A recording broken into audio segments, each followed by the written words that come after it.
Can you guys believe that Halloween has already come and gone? Now we're on to Thanksgiving and Christmas. Wait a minute. As promised, I need to sing a Christmas song. It's the most wonderful time of the year, with my heart pitter-patting and feeling so sad because Al's over here saying stop talking about Steve Perry, my dear. That's never gonna happen. It's just not. I don't care. It's just not happening. Hi, how are you, everybody? My name is Kiki. Welcome aboard. We got just a whole bunch of entertainment and music news to talk about this week. And before I go on, I just want to say thank you to my next newest member, Tanya, who has joined the Kiki Nation, Kiki Classic Rock YouTube channel membership. It is in the comments down below, and actually I will also put a link in the info section. All you got to do is, if you're on your phone, hit the more button tab thing, and then a whole drop down will be there. And if you want to be a member and do it on your phone, thanks to Patty Taylor for telling me this information.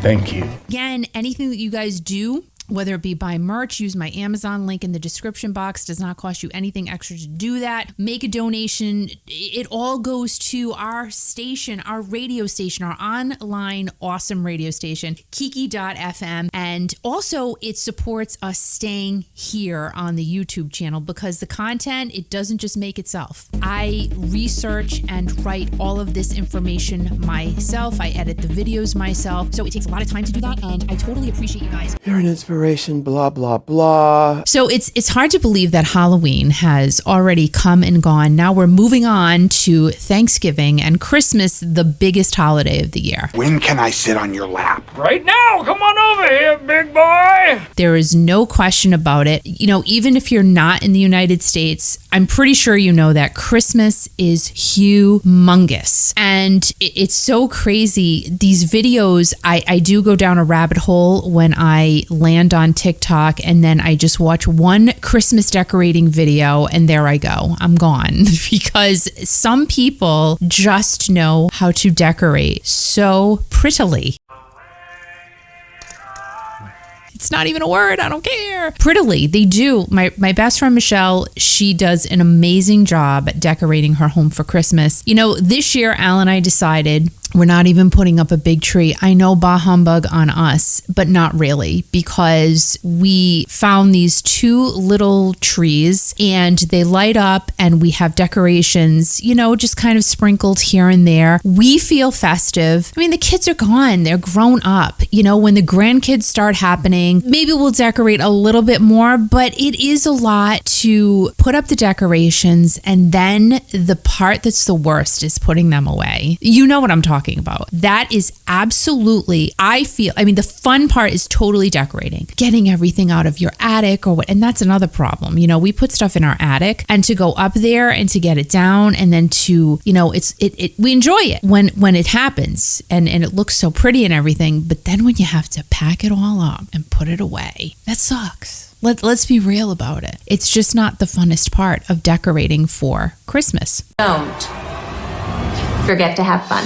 So we decided this year that's what we're doing, and we're fine with it. So let us know in the comments if you still highly decorate, if you use a big tree, if you stopped doing the big tree. What are you guys doing? I'm just curious to know, because at this stage of our lives, it just feels like it's come and gone. Isn't that friggin' sad? I'm so sad about it. Because I truly loved pulling everything out and decorating full force. But the kids were around then too, and they would help. Did they help put everything away? No. Sometimes. But most of the time they were MIA, and we ended up doing it ourselves. But it was just different. So I don't know. Do you guys feel the same way now that the kids are grown and gone? And some of you may still have kids, living with you. Do they help you? Do they still want to decorate? I'm just curious to know. I want questions answered. Halloween, I told you guys last week, we get not one stitch of a trick-or-treater anywhere, because we do, not that we live in the woods, because we don't really live in the woods. We're pretty close to everything, but we are in a rural type of area, and the way our neighborhood is set up is that it's not a neighborhood. We just live on a road, if that makes any sense. A beautiful road, tree-lined road. It's definitely beautiful where we live, but it's not conducive to trick-or-treaters. Now, there is a neighborhood not far from us, and that is very conducive to trick-or-treaters. Actually, we always went with the kids over in that neighborhood. I know, isn't that terrible? I was telling Al the other day, I grew up in Providence, Rhode Island, and it was a section of Providence called the Mount Pleasant section. Nice little neighborhood. And, that was conducive to trick-or-treating. And I remember my mom just always getting so angry whenever a carload of kids would just pile, to the front door. Why do they drive these kids over here? They should go in their own neighborhood. Not thinking that, well, maybe they can't go in their own neighborhood because it's not really a place to go trick-or-treating. But again, when you grow up in an area that you're just used to, or you live life doing what you're used to do, you don't tend to think of how other people may think of the same thing you think about, but in a different way. Does that make sense? It makes sense in my head. I didn't understand why she would get so mad about it. Like, there was nothing to get mad about because you have so much candy here to give out. Who cares? Who cares who gets it, right? But I don't know. Like, it's just funny how our parents used to think. Then come to, 2023, and we've been in our home for 23 years, going on 24 years. It's been a minute. I think we've had one child come to our front door, and that was a neighbor that used to live where we live, and they don't live there anymore. So there's really no kids around my house anyway. So is it kind of nice not having to buy chocolate anymore? Yeah. And my gosh. So I was in the store the other day, and I'm like, just for kicks and giggles, I looked at one of those big bags of, assorted chocolates. I'm like, am I seeing the price of $20 for that? And honestly, so the neighborhood I was telling you guys about that we used to take our kids to, that would probably last 10 minutes. So, there are people spending over $100 on candy for Halloween, which listen, your kids are little and you're also giving out, candy at your house. That's when it's just so fun and you don't mind doing it. However, when you get older and, the income isn't the way it used to be, you're just like, oh my gosh, how do people do it? How do they do it? But now putting myself into that situation, that's what I like to do. Going back, I would have totally done it. And we did do it. When the kids were really little, but candy wasn't $20 a bag. When my kids were little, it was much less expensive. And we did buy tons and tons and tons of candy because we lived in a neighborhood conducive to trick-or-treating. Anyway, enough of that rant. But it was fun. I have to say, when the kids were little, we just had such a good time taking them around trick-or-treating and walking the neighborhood, getting the fresh air. And speaking of fresh air, holy moly, what happened to the weather? I mean, Al said it's snowing in Canada already, which is not a surprise. And Mount Washington in New Hampshire, not a shocker, already has snow. I think Iowa this week was supposed to get some snow. Not sure if they're getting it today, but it's coming really fast and furious. I said to Al, we have to light the wood stove more than we did last year to try to conserve on oil. Here I go talking about the money stuff again. But oil, guys, you and I both know if a war happens, oil is going to go through the roof. And you have to just be conservative and be mindful of when you turn the heat up in your house and when you turn it down. I don't want to freeze my butt off in the cold. You just have to pay attention, really, because Al likes it really hot in the house. I don't, because I am still getting hot flashes. Oh my God. I know I'm gonna live right because I ain't going to hell if it's hotter than this. Damn. They stopped for months and now they're back again. What? I'm telling you, it now during the day, all of a sudden, I'm just standing.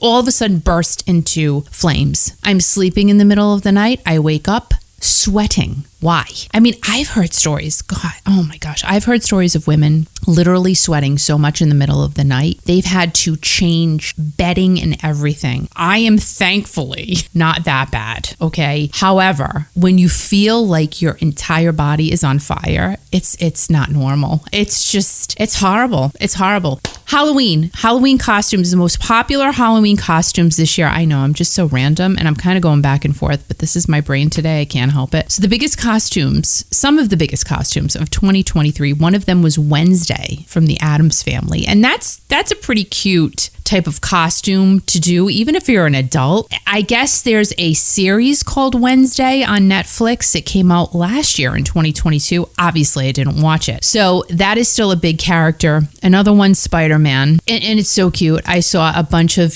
different photos on Facebook of, friends, their kids dressed up as Spider-Man. But then when you see the adult men. No, you can't do that either. Dressing up as Spider-Man. It's, tights on some men, it's just not working for me. Tights on some men could potentially work really well. Okay, so Spider-Man was one of them. And Taylor Swift, of course, another big costume for Halloween in 2023. And we know that the biggest one, this is definitely not a shocker, Barbie. That movie is it's probably going to be movie of the year, I'm thinking. I have still not watched it. You can rent it on demand if you are so inclined. I've heard people say that they really, really liked it. I don't know if I'm going to. For a minute, I wanted to, and then I decided I didn't want to anymore. Who knows? Once the winter kicks in, I might end up watching every single thing that's on demand. Now, for the Real Housewives fans in some of you, I don't know if you heard about this story, but Shannon Bedore, she was arrested for a DUI about a month ago. That whole situation, just crazy, because she was actually ranking on another cast member, Gina, who I love Gina, because Gina got a DUI. Was it last season? I'm not quite sure how they do it with the seasons and all of that, but I think it was last year. Maybe it was even the year before. Time just goes by like that. It just all rolls into each other. And Shannon basically, had said a few times how she saved Gina by, allowing Gina to use her attorney or got her an attorney. And she even went so far to say that she helped to have Gina's kids not get taken away from her, which was not even an issue to begin with. Gina was obviously upset that Shannon even said that, and then Shannon gets hit with a DUI. Guess what happened was, one morning, literally morning, 1 a.m. type of morning, Shannon hit a house, my gosh, parked her car in the middle of a road somewhere in California, and her dog happened to be in the car with her. Another interesting thing on TikTok, everyone was more concerned about her dog, Archie, being hurt than her, which I thought was really, really kind of amazing on how the human mind thinks. And Shannon just was aimlessly walking her dog in the road at 1 a.m. when she did get arrested by police, and a friend came, took Archie. So he's fine, everybody. He's doing okay. What I read was that Shannon is now in an outpatient program, thank goodness, and she is, stepping up and saying what she did was wrong and she needs to, get help with her drinking, even though I think she said this, I'm not sure, allegedly, she said she's not an alcoholic. But, if you watch the show, like I watched the show, it seems like all these women do is drink. It seems like every single time they're in front of the camera, they have a drink in their hands. Listen, I like my Prosecco on a Friday night, 1, maybe 2 glasses. I just like it. It is what it is. I'm not here drinking every single day in and day out. But the show does kind of highlight drinking. Let's face it. Champagne, this, that, something dirty on the rocks, I don't know. So they're always seen with a drink in their hands. And I would think, yes, that would tend to lead to a problem. But hopefully,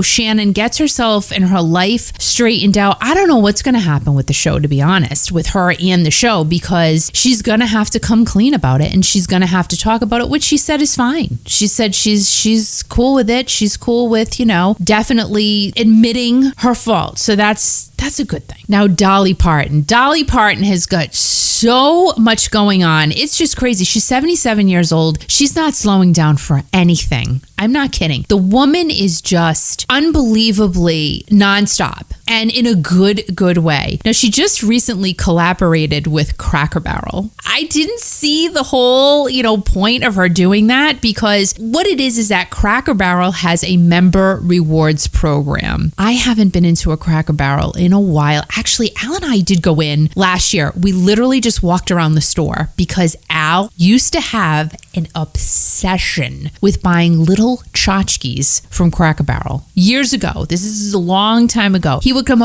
look at the little moose I got. Look at the little ceramic moose. Why? But it made him happy, so I didn't care, right? However, that addiction had to stop. But it was fun just continuously going to the Cracker Barrel store to see what they had. And they do get some cool, unique things in there. I will admit that. So she collaborated with Cracker Barrel because they have this new member rewards program, Perk, and the program is called Rewards That Rock. And I'm going, Cracker Barrel isn't like a rock and roll place. It's more of a country store type of place. And I feel like if I were to ever go down south, I have never been down south. I've just been to Florida, and is that really going down south? I don't think so. I don't think that's what that's considered. But I feel like if I were to go down south, I would see stores like that, right? Or I don't know. Guys, I have never been down south. I don't know, but I feel like I'm walking into the south when I go to Cracker Barrel.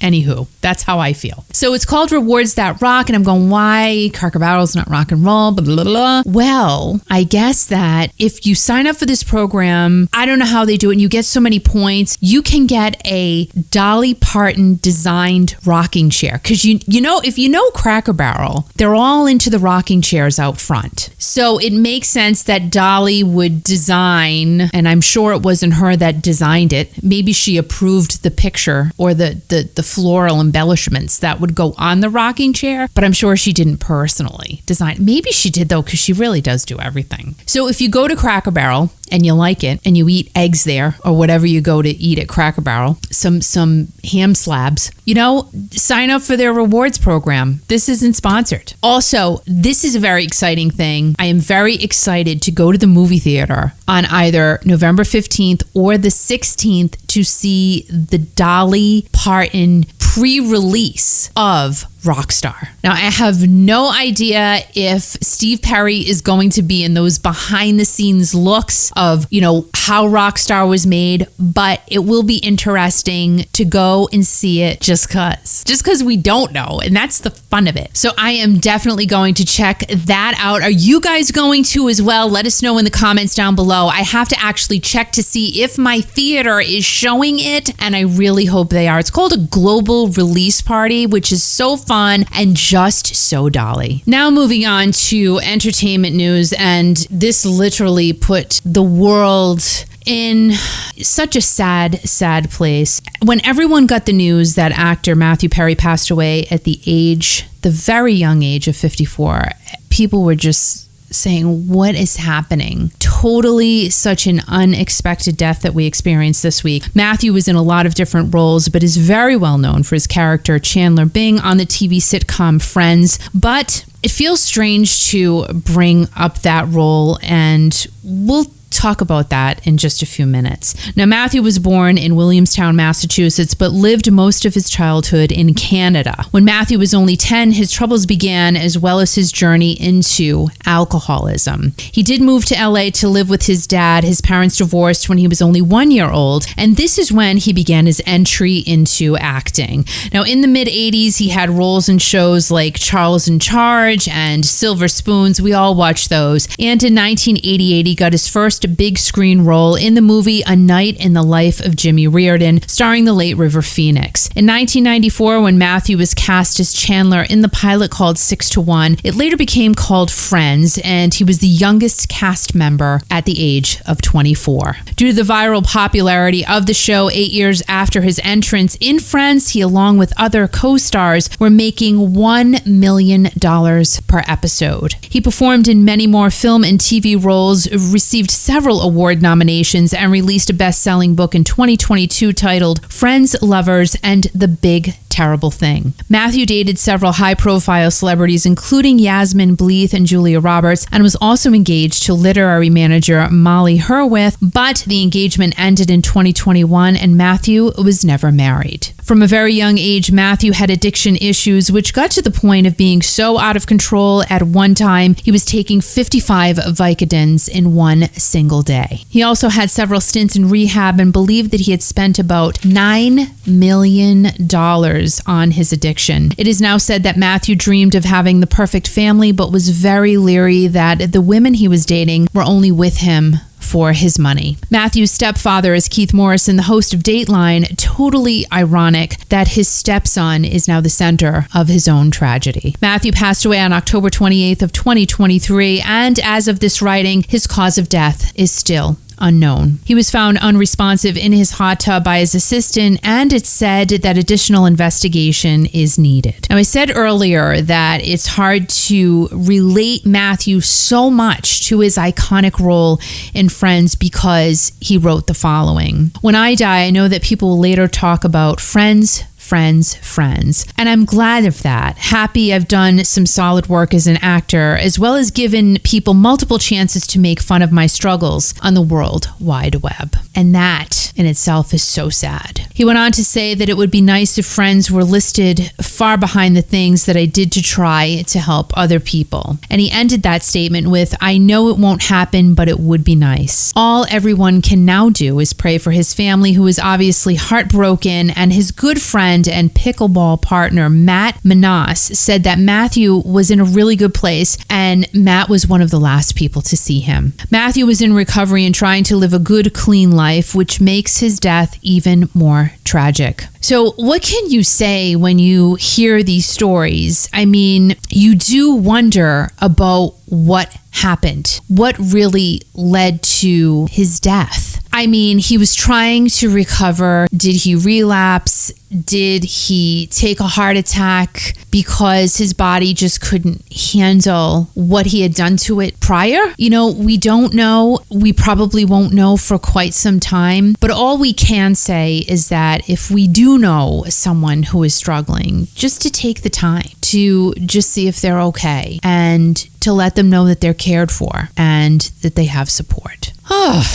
You know, I honestly was not a Friends watcher. Have I seen some episodes? I absolutely have. But I know who Matthew Perry is and was, and no matter what, you still have to think about the family and the friends that they left behind. And everyone is just so devastated over his death, and understandably so. Apple Plus will be releasing a 3-part docu-series about the murder of John Lennon. Kiefer Sutherland will narrate Murder Without a Trial and has no release date yet. Yoko Ono's reps said that she will not be participating in the series and has no comment on the series. Yoko, who turned 90 in February on the 17th, left the Dakota building where John was killed to enjoy the rest of her days on the 600-acre farm that she bought with John in 1978 in the Catskills of New York. Now, this upcoming docuseries is said to be one of the most thoroughly researched examination of the 1980 murder, which shocked and saddened the world and still does to this day. Mark David Chapman, the murderer of John Lennon, was denied parole for the 12th time in 2022, and he is scheduled for his next parole hearing in 2024, and it is said that Yoko frequently sends requests to ensure that he is not released. Good for her. In Chapman's 2012 parole hearing, he struggled with himself to carry on with the murder. During that hearing, he apologized for what he did and also let the court know that he was at the Dakota since early morning hours, and he also said that while he lived in Hawaii, he decided to murder John 3 months before it actually happened. Chapman said that the reason that he killed John was to get attention. The super sad thing, besides John losing his life the way he did, is that Chapman also spoke about how kind John was to him earlier that very day. The two had met earlier when John signed his copy of Double Fantasy and even asked Chapman if there was anything else he could do for him. At 10:50 p.m. that same night, Yoko got out of the limo first at the Dakota, and John was about 30 feet behind her her, and Chapman shot him 5 times in the back. Apple TV Plus producers said that they were given extensive Freedom of Information Act requests from the New York City Police Department. The docuseries is not even released yet, and to tell you how good it sounds like it's going to be, it's been nominated for Best Narration, Best True Crime Documentary, and Best Limited Documentary Series. The song Now and Then, which was written by John, has been put together over the years by Paul, the late George Harrison, and Ringo, and it was released on November 2nd, and Paul and Ringo heard it before the release, and Ringo said that it's quite emotional to hear it. It was like John was there. It was far out. And this is being called the Beatles' final song. The John Lennon murder, to this day, you think about it and you wonder what possesses a person to get to that point. And I was reading the transcript from 2012, and at one point Chapman says that he's sorry he did what he did, but then at another point he said that nothing would have stopped him from doing what he did. Nothing. I don't know. It's just why people get to do what they do and still live, still have the privilege of living. Shouldn't be a thing. By the way, also, May Pang put out a documentary, The Lost Weekend. I have not watched that yet. I am planning to watch it this weekend. You can actually purchase it on YouTube. I think it's $5.99. Don't quote me on that, but I think that's what I saw. And if you don't know, if you go to it on your phone, you pay to watch the movie, you can connect your phone, YouTube on your phone, to your TV if you have a smart TV. So that's kind of a cool feature, and that's what I plan on doing. And I've been waiting to see this movie ever since I knew it was coming out. It's gotten rave reviews. So again, May Pang, The Lost Weekend. It is available to purchase to watch on YouTube. So please go and watch that and see what her life was like when she was with John Lennon. And there are some artists and bands out there that are just killing it. I mean, absolutely just going for it and doing such a great job. Lou Gramm, Sammy Hagar, Rick Springfield. Rick, keep taking off that shirt. Just keep taking it off. I don't care how old you are, but man, the stomach looks good. I used to have a couple of packs. Tone that tush. Tone that tush. On my stomach, I don't even know what kind of packs they're called. Maybe baseball card packs I have now. I don't even know. So guys in their 70s who are just still touring and making their fans continue to want more and more and more. And these are some of the guys that are out there doing it. Now, one of those bands that actually falls into this category is Foghat. Foghat. Oh my gosh. Iconic drummer of Foghat, Roger Earl. He's 77 years old. And guys, he goes out there to drum. He drums his heart out at every single show. He makes you he pulls you right into that show. Of course, behind every man is a great woman. We know that. Or a great partner. And Roger's partner is Linda. And between her energy and Roger's desire to literally play every show with a tremendous amount of passion, Linda drives the Foghat train. And the current lineup is literally the blend of musical genius that cannot be replaced. Rodney O'Quinn, he plays bass, and he's up there always showing everyone that he's having a good time, which makes you want to have a good time. Scott Holt, Foghat's lead singer, wraps up every song in the set with a pretty little rock and roll and bluesy bow. Brian Bassett, he's the band's lead guitarist, and Brian is also of Wild Cherry and Play That Funky Music fame. That's right. Roger Earl, you just can't get enough of him and all of those gentlemen at a Foghat show. Roger was listed as the number 6th blues rock drummer of the history of mankind. And if you want to see why he was given that honor, just go to a Foghat show. You will not be disappointed. From the beginning of the show, when they first start playing right till the end, you are just having yourself a great time. Just have fun out there. Hands down. Let's be honest here. Whether you like their music or you don't like their music, you're going to go to a Foghat show, and I guarantee you will come away liking everything they do. Because it is a blend of blues rock, and not everybody is a blues rock genre follower. However, Foghat has such an immense following and diverse audience. If you have not seen them, go see them. You will love them. I'm telling you.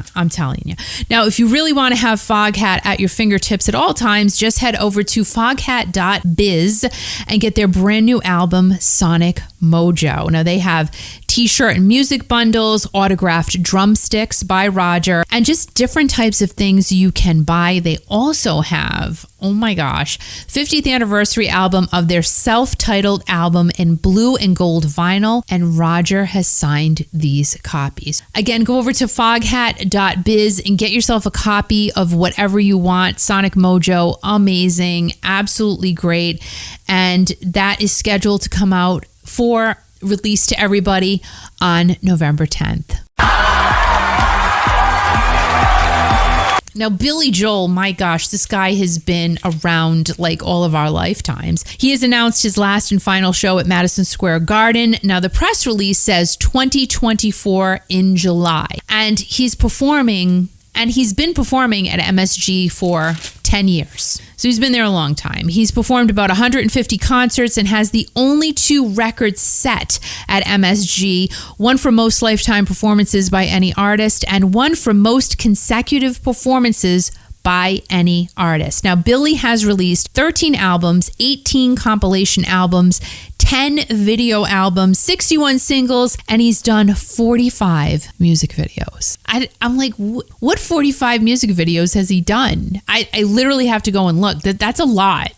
He has sold over 150 million records, and of course, he is one of the best-selling artists ever. Billy Joel is his real name. Let's dig into that a little bit. Technically his real name, though, is William Martin Joel, but Billy is short for William, so that's his real name, which I think is kind of cool. And he started playing the piano when he was 4. He's been married 4 times, so he started playing the piano when he was 4. He was married 4 times. Is he 44 years old now?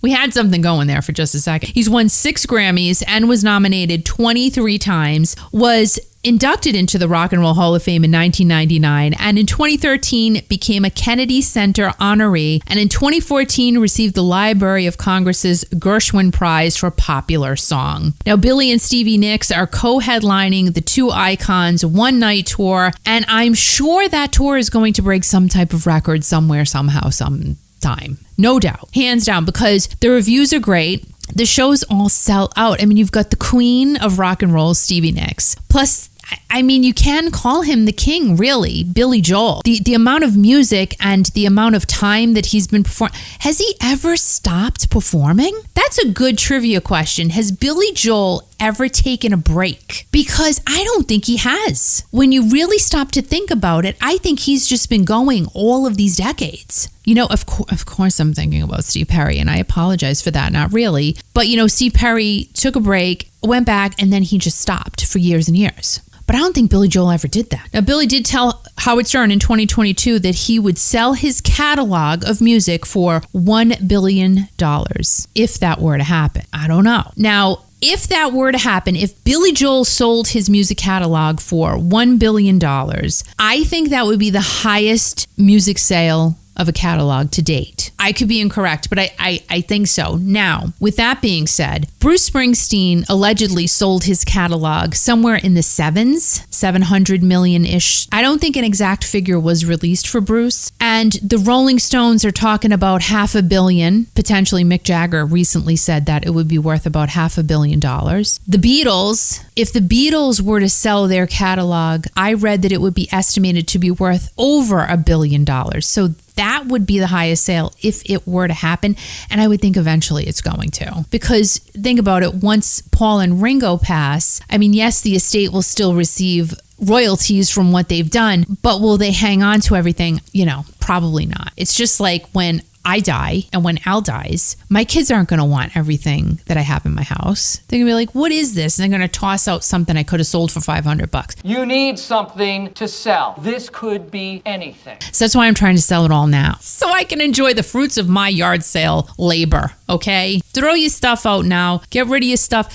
No, don't throw it out. Sell it. Sell your stuff now, because eventually it's gonna end up in the landfill, and you don't want that. Unless your kids like know the values. But But really, let's talk about it. How much can they keep too? Our kids can't go ahead and keep everything that we've collected over the years. So I do think of that. I'm like, I can't expect them to take all my stuff. What are they going to do with it? They don't want it. You know, when my mom passed, it was the same thing. I'm like, so much of her stuff was donated because what am I going to do with it? Of course, I kept sentimental things. What am I going to do with some of the things? They're just things, right? Oh, it's crazy. Why am I talking? Well, because it's reality. That's why I'm talking about it. A catalog that has recently sold. Again, why do you need to hold on to things you don't? But Pat Benatar, she just sold her catalog to Harborview Equity Partners. They bought a share, though, of Pat Benatar and Neil Giraldo's music and publishing assets. So sounds like they didn't buy the entire catalog. They bought a share, allowing her to pull out some cash, buy a yacht. I don't think she's good. She doesn't seem like that type of girl. She seems like a very smart, grounded person. But again, you take the money out, give it to your kids, whatever you're going to do with it. I mean, it's a lot of money. It's just sitting somewhere. So you might as well take advantage of it. I like spending money on myself.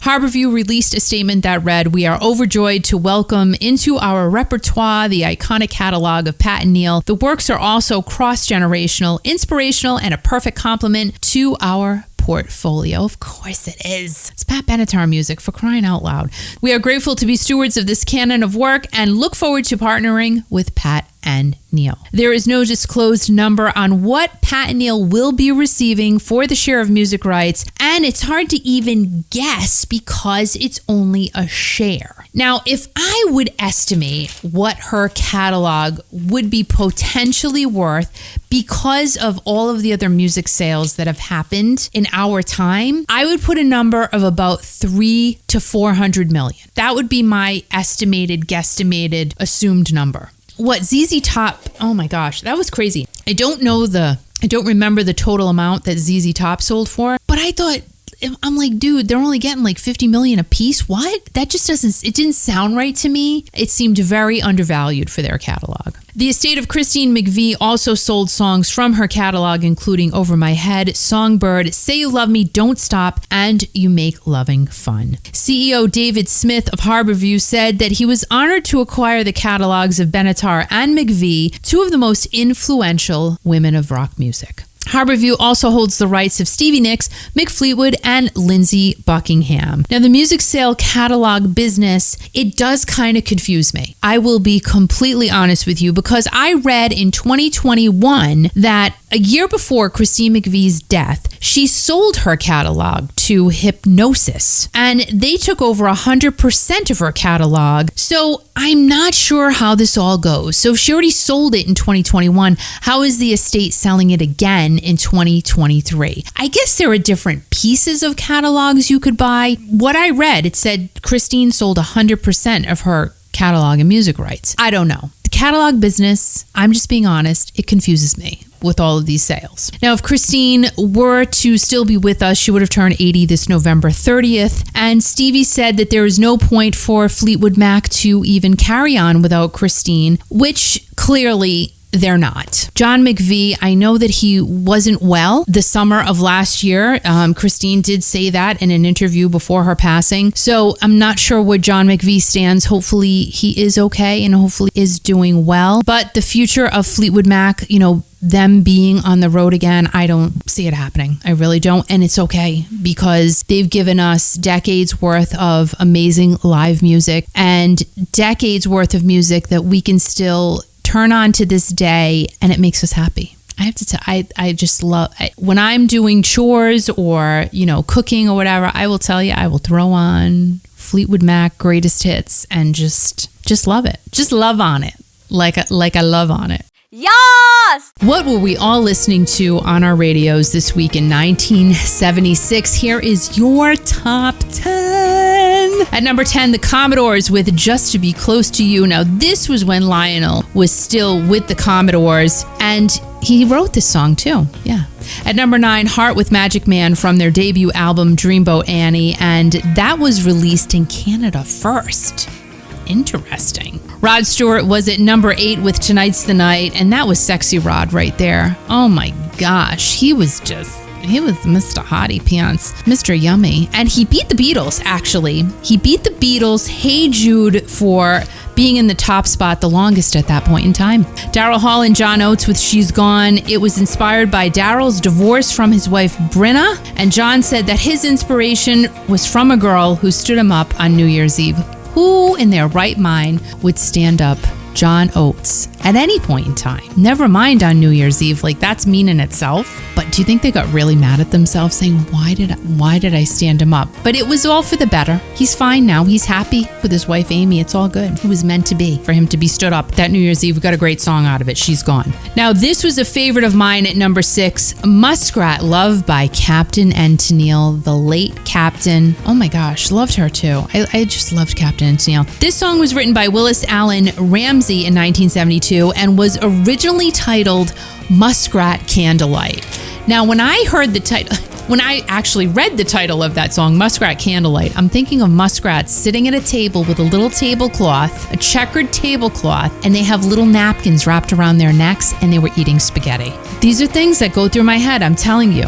One of my most favorite groups ever at number 5, the Bee Gees with Love So Right. I'm writing about these songs. I had to go listen to it. I'm like, that is a great song right there, Love So Right. Go listen to that one if you haven't heard it in a long time. From their album, Children of the World, this single peaked at number 3, and there will never in my lifetime be a band I feel that can harmonize like the Bee Gees did. They were amazing.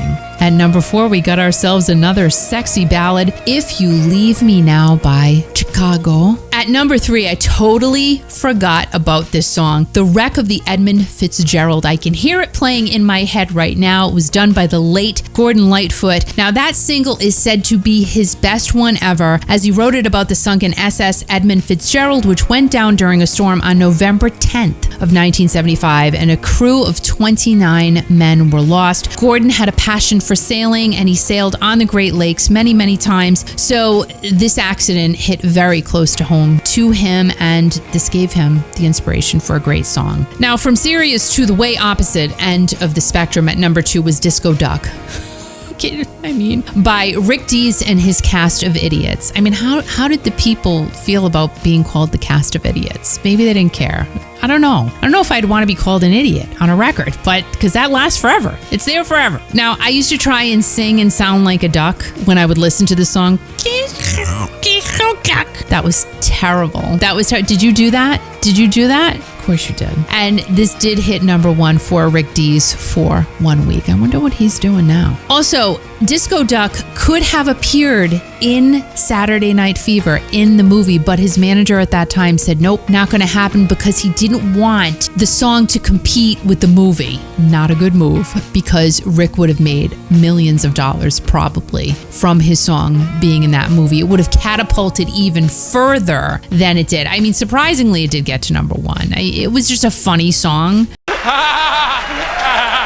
Was it a greatly creative song? No, but it was just a fun tune. At number 1, who do we have? Number 1 this week in 1976. Who do you think? Well, it was Steve Miller with Rockin' Me. That was from his album Fly Like an Eagle. He wrote it, he produced it, and he incorporated double track lead vocals, because he's singing, and then he's singing over here, and he's singing over here, and you can go listen to it. You'll know exactly what I'm talking about. Now, the song has been likened to Freeze All Right Now, and he wrote the hit after opening for Pink Floyd at the Nebworth Festival in 1975. And guys, this is what all of us, each and every one of us watching this video, more than likely, were listening to on the radio this week in 1976. I love you guys. Thank you for everything. Love you, love you, love you.